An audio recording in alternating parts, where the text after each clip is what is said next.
이제 은혜의 말씀 함께 봅니다. 본문의 말씀은 동일하게 에베소 2장 21절과 22절의 말씀입니다. 지난 첫 번째 메시지에는 저 혼자 공독을 해주려는데요. 오늘은 서신의 가족들 모두가 한 목소리로 21절과 22절을 보도록 하겠습니다. 같이 시작. 그 안에서 모임마다 서로 이겨하여 주 안에서 성전이 되어가고 너희도 성령 안에서 하나님이 거하실 처소가 되기 위하여 그리스도 예수 안에서 함께 지어져 가느니라. 오늘 이제 워크숍을 통해서 보니까 아주 사회가 복잡하더라고요.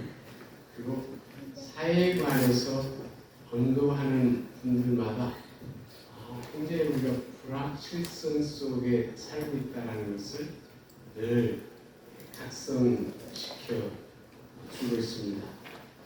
요즘 한참 우리 가운데 핫한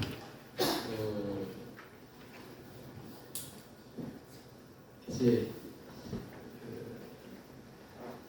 GPT? GPT 맞습니까? 근데 거기에 관해서 저도 관심 있어서 강의 몇 번 들어보니까 그게 유익을 주는 것도 많지만 동영상이 너무 많더라고요. 그러니까 너무 글도 잘 써서 이제 작가도 별로 없게 유튜브 한참 그걸 통해서 수익이 증가하는데 이제 다 뺏어가겠어요. 연결시키면 상위 뜨는 것들을 그 자체가 다 해결해 준다고 하더라고요. 그래서 유익을 주는 부분들에 대해서도 많이 말하고 있지만 경고를 주는 일도 많이 이야기하는 것들을 들었습니다. 이런 것들을 볼 때에 우리가 지금 살고 있는 그런 현실은 마치 바울이 로마로 항해할 때에 유로블라라는 풍에 직면했던 상황이 아닌가 그렇게 생각하기도 합니다. 그런데 놀라운 사실은 그런 폭풍이 일어서 그 배에 탄 사람들 가운데서 살 수망을 가진 사람이 하나도 없음에도 불구하고 그 밤에 하나님께서 바울에게 말씀을 주셔서 바울로 하여금 절망 가운데 있는 자들에게 여러분들이여 안심하라 나는 내게 말씀하신 그대로 하나님을 믿노라. 굉장히 놀라운 말씀이죠.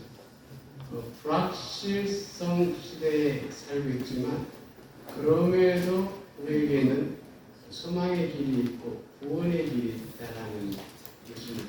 다시 말하면 하나님께서 그 밤에 주신 말씀이 바로 우리들에게 소망이 되고 또 새로운 길들 정말 우리가 원하는 구원의 길로 개척해 갈 수 있다라는 것이죠.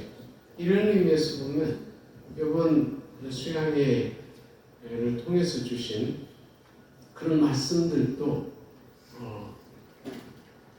우리들에게 주신 말씀이고 우리로 하여금 안심하게 할 뿐만 아니라 나는 내게 말씀하신 그대로 되리라고 하나님을 믿노라라고 고백할 수 있는 말씀이 된다는 거죠. ChatGPT가 어떤 세상을 또 변화시킬지 저는 잘 알 수가 없습니다. 그리고 아는 사람도 별로 많지는 않을 거예요. 예측할 뿐인데 어쨌든 세상이 어떻게 될지는 모르지만 그런데 하나님께서 우리들에게 주신 말씀에 따라 확신을 가지고 산다고 한다면 얼마든지 하나님의 형상대로 지음받은 자로서 가치 있고 아름다운 삶을 영위해 나갈 수 있을 것이라고 믿습니다. 이런 의미에서 이번 수양회를 통해서 주신 그 말씀들 가운데서 이제 함께라는 키워드 함께하게 된다면 길이 열릴 것, 염려와 근심이 극복되고 새로운 길이 열릴 것을 믿을 수 있습니다. 오늘 말씀을 통해서 또 생육이라는 그 키워드와 충만이라는 키워드를 주실 것인데, 이렇게 함께하게 될 때 불확실성을 극복할 수 있을 것이라고 나는 하나님을 믿노라 이렇게 고백할 수 있고, 또 생육할 때에 거기 충만의 길이 열릴 것을 나를 믿는다라고 말할 수 있고, 또 충만의 역사가 일어날 때에 우리의 삶이 아름답고 가치 있고 복된 삶이 열릴 것이라고 믿습니다. 그래서 정말 세상 사람들이 말하는 장래, 그리고 우리가 직면하고 있는 그런 세상이 어떠하든지 하나님의 말씀대로 원칙에 따라서 굳건하게 갈 때에 길들이 열려질 거라고 합니다. 이번에도 우리 김경숙 집사 고백으로 부른 찬송 가운데 하나님께서 바다를 열어주실 것을 믿는데, 그렇지 않으면 우리로 하여금 바다 위를 걸어갈 거라고 믿는다. 이 믿음이 수양회 동안에 우리 가운데 정말 요청되는 것이라고 봅니다. 불확실성 속에 살아요. 실제로 그렇게 살고 있습니다. 그럼에도 불구하고 우리들에게 있어서, 믿음의 사람들에게 있어서 나는 내게 말씀하신 그대로 되리라고 하나님을 믿노라. 근데 그대로 된다라는 것이 뭐냐면 하나님의 형상대로 지음받은 자로서 아름답고 가치 있고 복된 삶을 살 수 있는 길이 내 앞에 열려져 있다라는 것을 믿는 것이고, 하나님께서 말씀하신 그대로 되리라고 믿는다라는 이 고백입니다. 이 고백 하나만 가지고 돌아간다면 우리는 불확실성 시대 가운데서도 정말 나와 더불어서 모든 사람들을 복된 길로 인도하는 변화의 주체, 세상을 하나님의 뜻 안에서 보다 더 아름답게 변화시켜가는 변화의 주체로서 살게 될 줄 믿습니다. 이제 수양의 첫 번째 시간에는 우리는 함께하도록 부르심을 받은 자라는 말씀을 주셨으므로, 이제 두 번째 시간에는 함께 세워야 할 일들에 대해서 주시는 말씀을 듣고자 합니다. 우리가 함께 세워져 가야 할 일들, 아주 포괄적으로 말한다면 하나님의 뜻에 따라서 생육하고 번성하여 우리 가운데 충만하게 하는 것입니다. 이 일들은 하나님께서 우리를 창조하신 후 첫 번째로 축복해 주시기 위하여 주신 말씀입니다. 그러므로 다른 어떤 말씀보다도 우리가 중요하게 생각해야 할 말씀이라고 믿습니다. 왜냐하면 하나님께서 이와 같은 일들을 명하신 것은 우리로 하여금 창조의 목적에 따라 언급한 것처럼 가장 복되고 아름답고 가치 있는 삶을 살도록 해주시기 위함이라는 것을 알려주는 비기 때문입니다. 예를 수 있죠. 하나님께서 우리를 창조하셨어요. 그리고 가장 먼저 우리를 축복해 주신 것이 생육하고 번성하여 땅에 충만하라고 말씀하셨습니다. 가장 먼저 말씀해 주신 것이 가장 중요하다라고 얘기해요.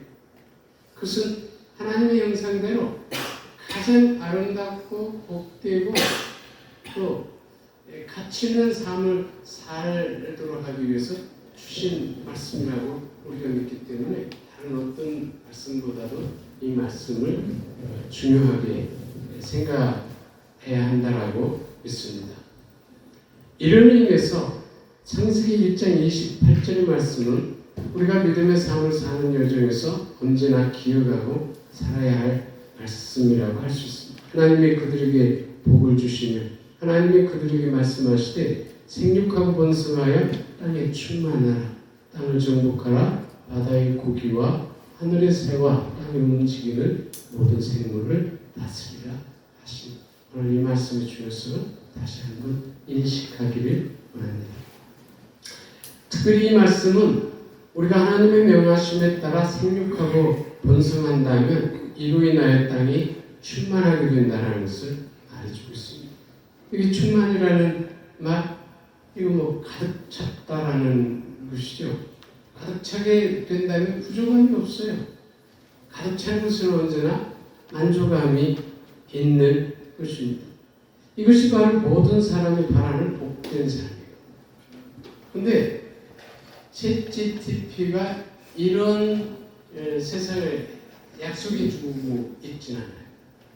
또 정말 우리가 인류 가운데 우리에 대한 스승이라고 생각하고 그렇게 존중하시는 분들이 이 세계를 만들어 놓고 가신 적이 없어요.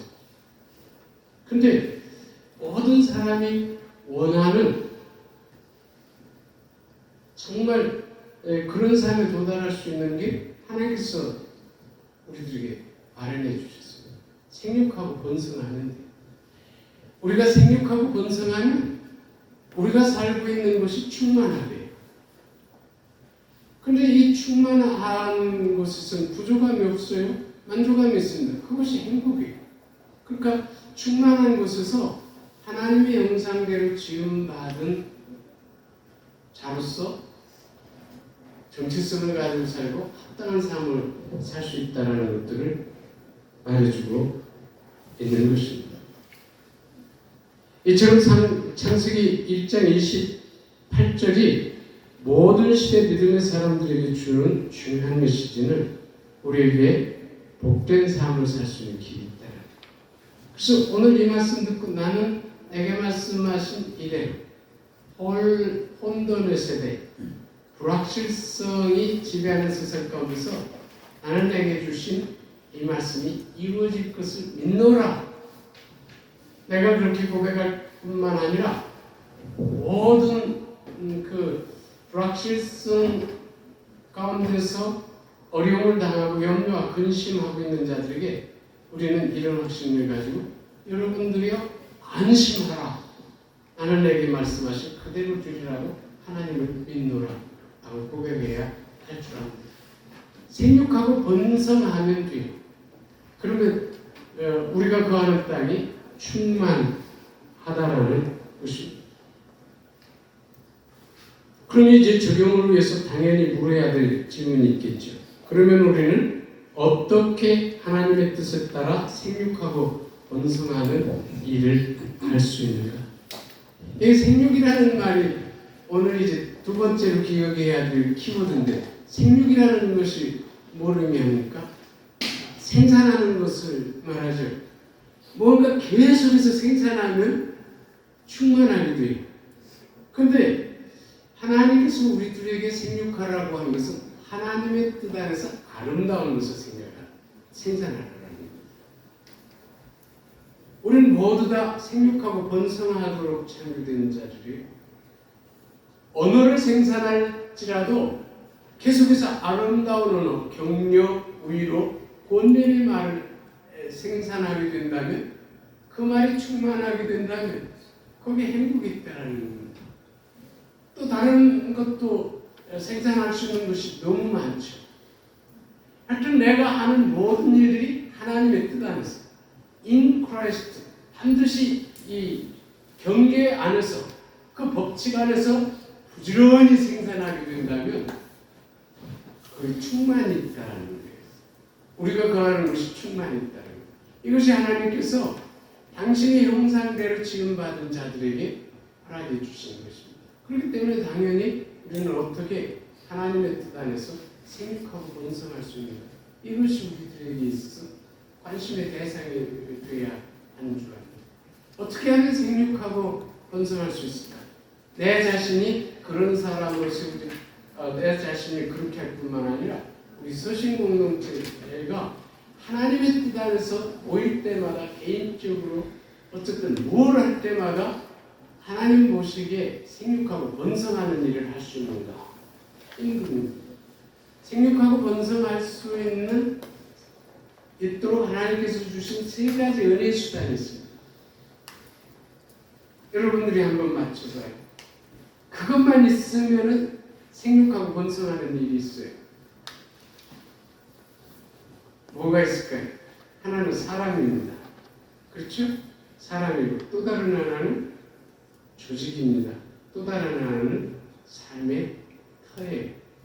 그래서 이 세 가지를 세우면 이 세 가지가 세워진 곳에는 언제나 생육하고 번성하는 일들이 일어나는 것이죠.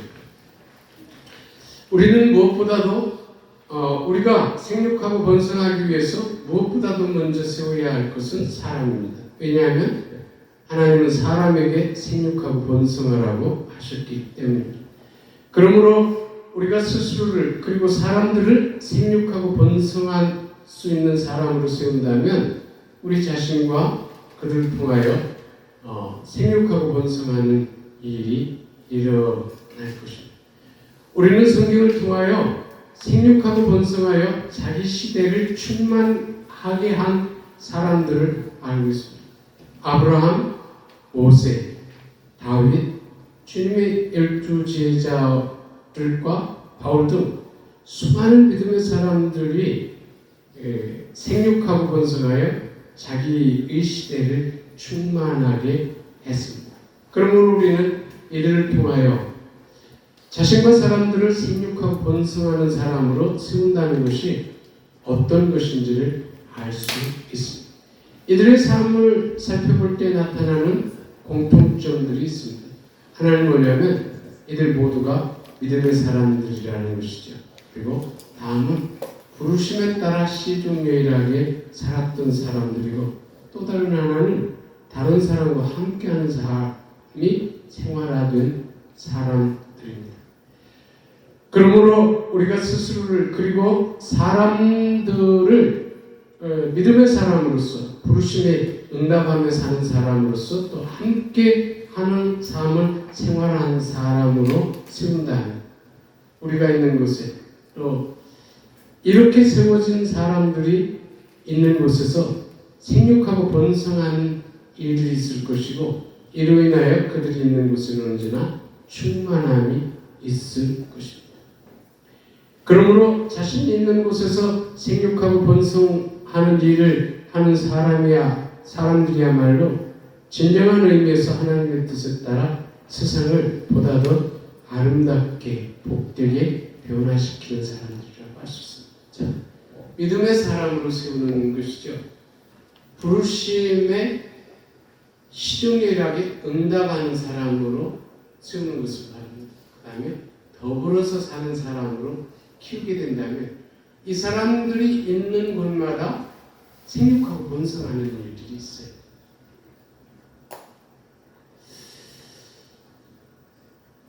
이런 말씀들에 대해서 나는 내게 말씀하신 그대로 드리라고 하나님을 믿노라라는 고백이 있게 된다면 우리 자녀를 교육할 때라든지 교회에서 다음 세대를 기른다든지 모든 삶의 영역에 있어서 우리의 삶의 태도 내지는 모습이 달라질 거라고 믿습니다. 우리는 정말 학생들을 가지고 있는 학부모라면 내 자녀들에게 양질의 교육을 가르치기를 원해요. 베풀기를 원합니다. 그대로 다 하면 돼요. 영어도 뛰어나게 하고 정말 다른 모든 부분에서 뛰어나게 하되 이것 이상으로 더 중요하게 여길 것이 뭐냐면 믿음의 사람으로 키우는 것이죠. 그 다음에 부르심을 찾아서 자신의 재능이라든지 또 특별한 부르심을 따라서 세상에 존재할 이유를 갖게 하고 그 부르심에 따라 시종유일하게 사는 거예요. 살도록 가르치는 겁니다. 그리고 더불어서 살 수 있는 사람으로서 가르치고 세워주는 거예요. 근데 너무 놀라운 부분이 있어요. 아브라함 한 사람으로 인해서 이스라엘이라는 공동체가 일어났고 400년 그동안 애굽에서 타인으로서 살면서 또 그 주민들로부터 노예로 살던 사람들을 해방시킨 사람은 모세 한 사람이면 충분했습니다. 연약한 국가를 어느 날 갑자기 강성한 국가가 돼서 정말 고대 근동에 영향을 끼칠 수 있는 나라로 세울 수 있는 사람은 한 사람, 다윗과 같은 한 사람이면 족한 거예요. 우리 선교에 대해서 과제가 있죠. 전도하기 원해서 이웃에게 전도해도 잘 안 돼요. 정말 어렵습니다. 근데 바울과 같은 한 사람을 키워내면 선교에 문제가 없습니다. 교회가 개혁되어야 된다는 소리를 평신도들이 입을 통해서도 목회자들 만날 때마다 언제나 듣는 아주 고정 메뉴입니다. 근데 안 돼요. 근데 요시야와 같은 사람을 길러내고 루터와 같은 사람을 길러내면 그들을 통해서 이루어진다는 거죠. 서신교회가 얼마의 모든 사람들을 자유케 하기 위해서 모세와 같은 한 사람을 길러낼 수는 없을까? 정말 연약한 이 시대, 경제적으로 모든 부분에서 참 강성해지기를 원하는데 서신교회가 다윗과 같은 한 사람을 길러낼 수는 없겠는가? 내 자녀를 내가 다른 부분에서 다른 세상적인 부모와 같이 특별한 교육을 시키지 못할지라도 내가 하나님의 말씀의 원칙에 따라서 정말 세상을 생육하고 번성하게 했던 사람들처럼 내 자녀를 믿음의 사람으로서 키우고 그 재능에 따라서 하나님께서 부여하신 재능을 부르심으로 알아서 그 일에 시종일하게 발전해 나갈 수 있는 사람으로서 또 나의 부족함과 서로의 부족함을 보완하면서 온전히 이룰 수 있는 더불어서 살 수 있는 사람으로 기를 수는 없을까. 이렇게 기르게 된다면 그 부모는 요람을 흔드는 손이 될 줄 압니다. 사람을 통해서 생육하고 번성하는 일이 있어요. 한 사람의 중요성 알고 우리 교회가 사람을 키우는 이런 일들을 행하게 되기를 원합니다. 우리가 함께 세워야 할 것들 가운데 다른 하나는 조직입니다. 여기 조직이란 우리가 조직을 세운다는 것은 사실 공동체 구성원들이 함께 세워야 할 목표를 세우고 또한 그 목표를 가장 효과적으로 성취할 수 있는 공동체 구성원들의 능력과 재능에 따라 역할을 분담시키고 그들로 하여금 공동체 목적에 전심할 수 있도록 치기화하는 것이라고 말할 수 있습니다. 놀라운 사실은 동일한 공동체일지라도 조직의 유무에 따라서 그리고 조직의 형태에 따라서 모습이 각각 다르게 나타난다. 오늘 두 번째로 정말 중요하게 생각해야 될 부분들 함께 세워가야 할 일들이라는 주제 가운데서 또 한 번 중요성을 생각하는 거가 뭐냐면 조직이라는 부분이에요. 이 조직의 유무에 따라서 동일한 공동체일지라도 유무에 따라서 형태에 따라서 그 공동체가 완전히 다른 모습인 것을 보게 됩니다. 예를 한번 들어보죠. 출애굽 초기의 이스라엘 모습과 후기의 모습은 상당히 다릅니다. 초기 주로 이스라엘을 인도했던 사람들이 누구예요? 모세입니다. 거기에 보조로 여호수아 언급되고 아론과 훌까지가 언급이 되죠. 그러면 초기 이스라엘을 이끌었던 그 지도자들의 조직은 느슨한 조직, 복잡한 조직이었겠습니까? 단순한 조직이었어요. 단순했죠. 그래서 거기 초기에 이스라엘 가운데 많은 문제들이 발생이 되는데 출애굽기 18장 보면 이러한 조직으로 인해서 생겨난 문제들에 대해서 언급합니다. 출애굽한 사람이 150만에서 한 200만으로 이렇게 학자들이 추정을 해요.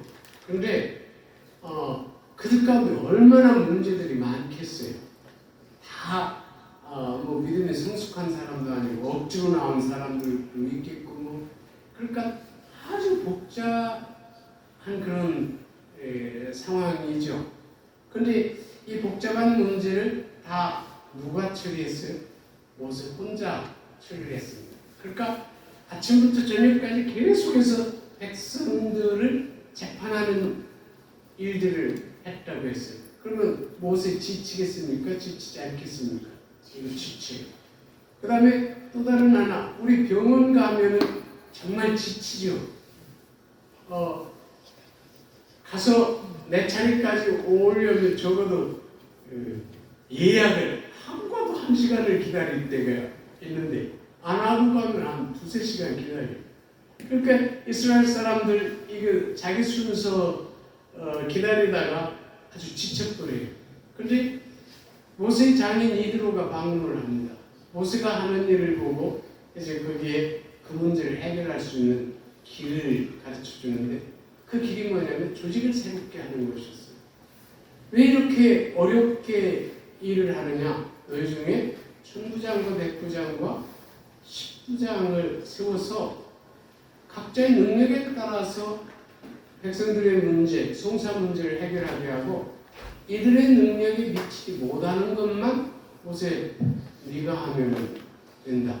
그래서 모세는 순종했고 이 이후부터 이스라엘 조직이 성숙한 조직 사회가 돼서 더 이상 초기에 직면했던 문제들이 없는 것이죠. 우리가 계속해서 성경을 창세에서부터 계속해서 경건의 시간을 가져보고 이게 한 3번째 이렇게 반복되는 것으로 알고 있는데요. 여기 왕들의 역사를 언급할 때마다 특별히 성공한 왕들에 대해서 소개할 때에 군사적인 조직이라든지 행정 조직을 언제나 말하고 있어요.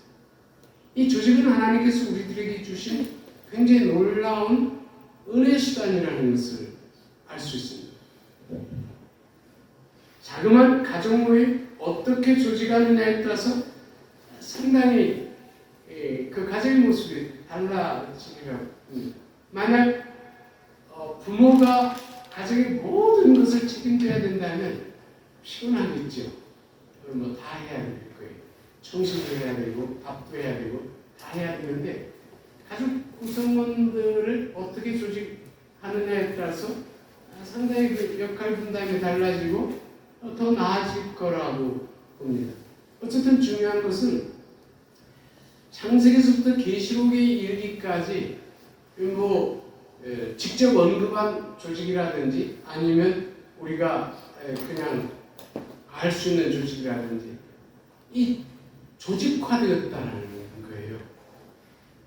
이 부분들이 대단히 중요합니다. 근데 특별히 조직할 때 우리가 늘 같이 언급하는 대로 목표한 것에 대해서 저절로 굴러갈 수 있는 선순환적인 구조를 세우는 것은 무엇보다도 중요하리라고 생각이 듭니다. 그 다음에 또 다른 하나는 우리가 경험했듯이 은사 중심의 이 조직이 굉장히 중요하다고 봐요. 그래서 우리 이제 교회 안에서도 그런 부분들 어린아이들에게도 자꾸 기회를 주는 것들이 중요합니다. 관료적이 되기보다는 그런 부분들을 좀 벗어나서 아이들 가운데서 특별한 재능이 있다. 계속해서 보니까 우리 찬송하는 이름이 소율이 계속해서 시키면은 또 찬송 인도자들이 세워지는 것이죠. 계속해서 이렇게 아이들에게 기회를 주게 된다면 그냥 시간이 가지면 저절로 은사 중심의 조직이 될 뿐만 아니라 선순환적인 구조가 된다는 거죠. 그렇죠? 우리 현우 집사 찬송 인도자로서 정말 언제나 은혜를 끼치는데 또 보니까 우리 인케일제가 섰단 말이죠. 또 그 다음에 또 그런 은사 있는 사람을 세워 나가면은 누가 비워도 계속해서 이루어지는 거예요. 저가 없어도 우리 두 장로님들이 잘 되고 있죠. 그래서 이 은사 중심일 뿐만 아니라 또한 이 감독하는 체계. 우리 보면 뭐냐면 이제 또 장로님들이 있고 그 다음에 또 우리 권사님들이 이렇게 지치고 있고 또 재직들이 있고 이거는 어떤 그 지도할 수 있는 장로 그룹이라고 볼 수 있죠. 그 안에 우리 이제 은사에 따라서 누구나 다 섬길 수 있는 이런 부분들이 돼요. 성경에서 이런 감독 체계가 있고 은사 중심의 체계가 있는데 이런 것들을 가정이라든지 내가 속한 공동체 속에서 어떻게 체계적으로 세우느냐에 따라서 놀라운 일들이 일어나게 됩니다. 조직이 이처럼 선순환적인 것으로 되어 있게 된다면 그 생육하고 번성하는 일들이 있게 되는 거죠. 마지막 우리가 세워야 할 또 다른 하나가 뭐라고 했습니까? 하나는 삶의 터입니다. 이 삶의 터라는 것은 대단히 중요해요. 하나님께서 아담과 이브를 지으시고 그들을 위해서 별도의 공간을 마련해 주셨죠. 그게 뭡니까? 에덴 동산이에요. 아브라함을 부르시고 아브라함의 후손들에게 또 특별한 땅을 허락해 주셨어요. 이것이 뭐냐면 약속의 땅입니다. 그 다음에 모든 시대 믿음의 사람들에게 또 특별한 공간을 허락해 주셨는데 그것이 뭐냐면 교회입니다.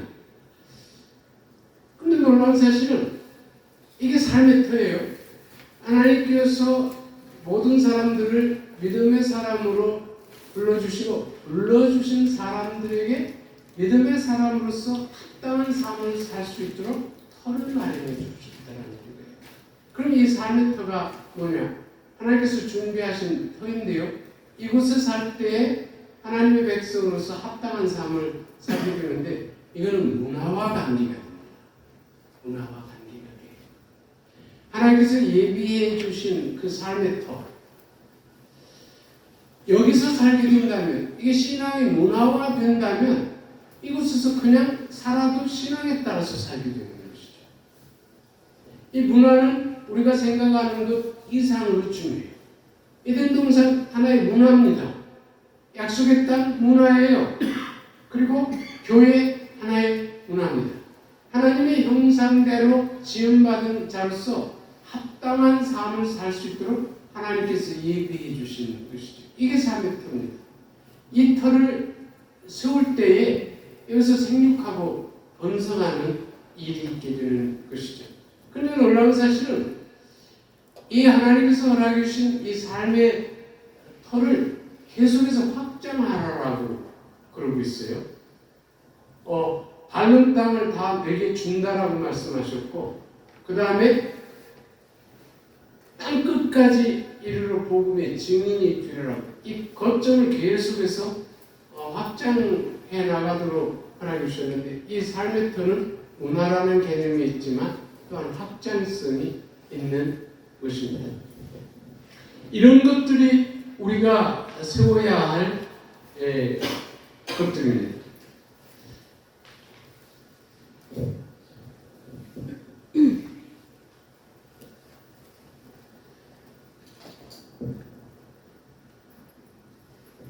계속해서 가지고 있는 꿈이 있어요. 꿈이 있습니다.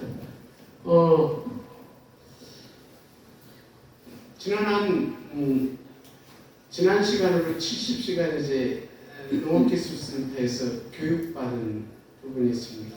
퍼머컬처라는 주제로서 배웠는데 제가 농사하는 것과 굉장히 비슷해서 너무 관심이 있어서 거기 70시간을 이제 들었어요. 그래서 그걸 들음으로 인해서 이제 국제 공인 퍼머컬처 디자이너 자격을 받게 됐어요. 유용한지 아닌지 모르지만 아주 쉽게 공짜로 거기 참여한 사람은 다 주어서 되는데 그게 세계 귀하기래요. 그걸 72시간 받으면 누구나 퍼머컬처에 대해서 디자인할 수 있다라고 해서 그게 공인이라고 합니다. 근데 제가 말하려고 하는 것은 뭐냐면 거기에서 상당히 도움받는 것은 셀 개념을 도입을 하고 있어요. 다시 말하면 어떤 사람은 백평 농사를 짓고 어떤 사람은 만평 농사를 짓는데 백평 짓는 사람이나 만평 짓는 사람이나 똑같은 원리에서 출발하는데 처음에 자그만 부분을 자기가 배운 대로 적용을 해서 몇 년 동안 해서 그게 확실하다면 계속해서 그런 그 셀을 셀프 분열하듯이 계속해서 확장해 나가는 겁니다. 그래서 만평, 2만평을 똑같은 그 모델을 계속해서 확장해 가면 된다는 거예요.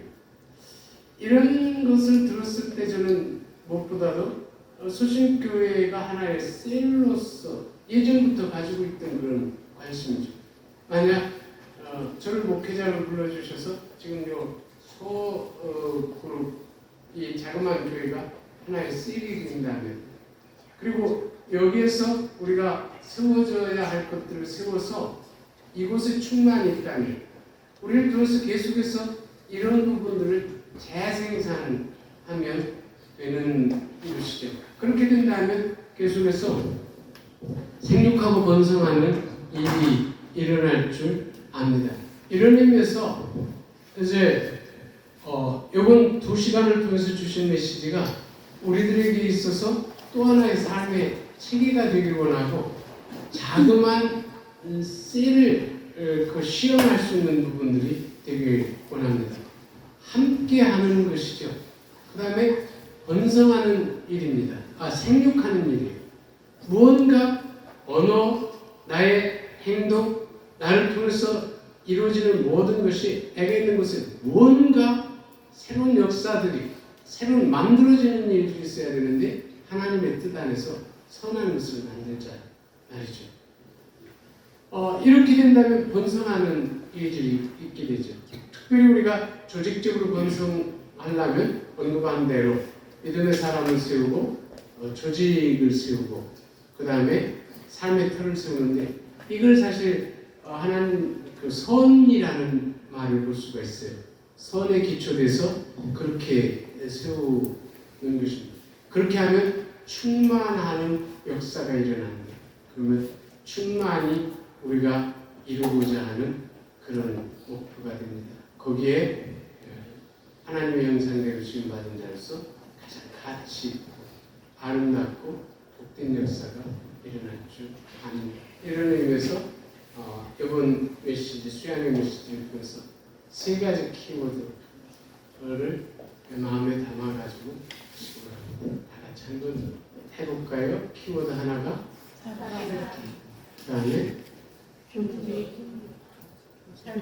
생육, 또 하나 이 부분들을 연결시키고 평생 묵상하게 된다면 하나의 삶의 시스템이 될 줄 알고 또 성경의 모든 가르침을 이 3가지 언어라는 그릇에 우리가 담을 줄 압니다. 이것이 우리의 삶 가운데서 이번 수양회를 통해서 심학화돼서 정말 이렇게 살기를 원하고 혼돈된 세상 가운데서 우리가 변화의 주체로서 여러분들이 안심하라 하나님에게 말씀하신 그대로 되리라라고 말할 수 있는 메신저로서 희망의 소식을 전하는 자로서 세워지는 그런 기회가 되시기를 주님의 이름으로 축원합니다. 기도드립니다. 올라오신 아버지 하나님 찬양과 감사드립니다. 함께 세워져가는 교회라는 주제의 말씀을 주시고 또 우리가 이 주제에 합당한 삶을 살기 위해서 어떻게 해야 하는지에 대해서 2시간을 통해서 말씀해 주시니 감사드립니다.